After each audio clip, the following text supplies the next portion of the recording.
¿Qué opinas sobre la reacción popular de júbilo tras el asesinato del presidente y director general de la mayor aseguradora sanitaria de los Estados Unidos, la mayor aseguradora de salud? A ver, yo no creo que haya habido júbilo popular y si lo hay me parece horrible que haya júbilo popular por el asesinato de una persona.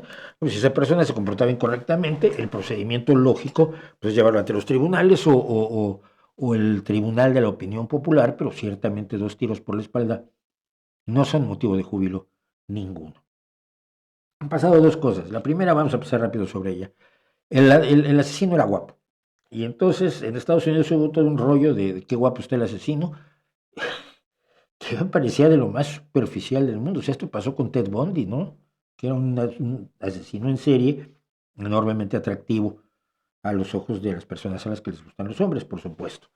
Eh, pero es lo que ha pasado con el sujeto, que además ha sido detenido alguien que se supone que ya se puede más o menos confirmar que es la persona que le disparó al personaje este que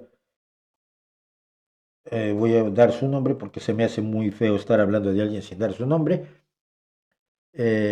Brian Thompson, el presidente de United Healthcare. El elemento extraño, el elemento peculiar que ocurre aquí es que las 3 balas que le disparó tenían cada una D. Las 3 Ds se refieren a la de negación, retraso y no me acuerdo cuál es el otro punto, de que son las formas que utiliza los seguros de salud estadounidenses para no pagar. Es decir, mire, hemos hablado aquí en las historias de horror del libre mercado, cuando explicamos que la mano invisible del mercado, hecha visible aquí para ustedes, la mano invisible del mercado no sirve en el caso de la salud. En el caso de la salud hemos contado los horrores de la salud privada en los Estados Unidos, de los seguros privados de salud. Esto es horroroso. Vamos a quitarlo. Vamos a dejarlo aquí, que se vea pero lejos. Entonces, el problema es que es terrible vivir con los seguros de salud porque ningún seguro de salud te cubre todo. Entonces, las familias estadounidenses viven todo el tiempo preocupadas de si tendrán suficiente cobertura, de si podrán tener el médico que ellos quieren, si podrán atenderse de tal o cual enfermedad, pero además no te cubre el 100% ningún seguro de nada. Siempre tienes un copago o un coaseguro, que son 2 cosas que tú de todos modos tienes que poner dinero. El otro día me pasaba alguien un TikTok de una chica que cuenta cómo estuvo, bueno, pues tuvo a su bebé, ella ya había tenido un bebé, el parto fue rápido, estuvo una noche en el hospital, nada más que, bueno, sí dejaron que su marido se quedara con ella, tenía su camita ahí para el visitante, para el acompañante, y total que estuvo 24 horas en el hospital, salió con su hijo y luego recibió la cuenta por $36,000. Obviamente el seguro paga una buena parte, pero ella de todos modos tenía que pagar más de $2,000. Que eso a muchas familias en el resto del mundo, $2,000 o el equivalente a algo menos de 2,000 euros, algo más de 2,000 euros, perdón, está 95 céntimos ahora, pues le representan un golpe bajo la línea de flotación de la economía familiar. Bien, pero aparte de eso, el problema es que cuando sí cubre algo el seguro, muchas veces no quiere pagar y busca subterfugios. Y cuando los subterfugios del seguro valen, cuando triunfan y se niegan a pagar una servicio de atención médica que te hayan dado y que supuestamente tu seguro cubría, pero se niega a pagarlo y utiliza subterfugios y los subterfugios son exitosos, tú tienes que pagarlo todo.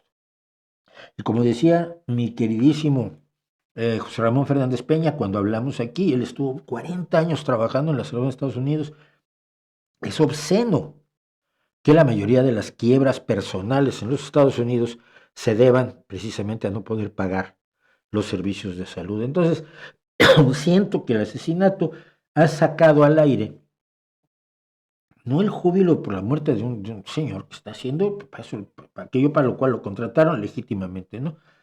Sino la desesperación de los estadounidenses con un sistema de salud que es el más perverso del mundo.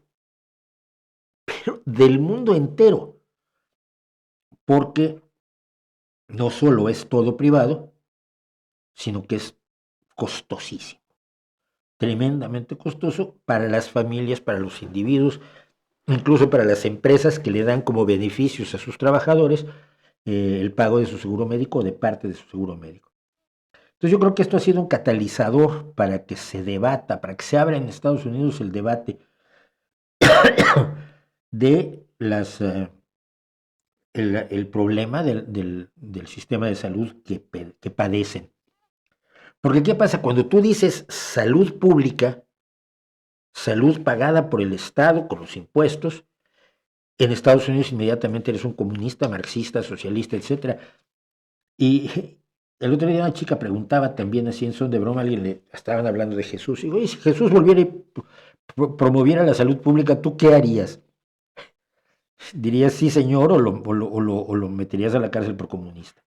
Y el otro día hasta se enojaba, pero es que es cierto. Es un sistema de salud absolutamente perverso y pervertido, donde no hay ninguna...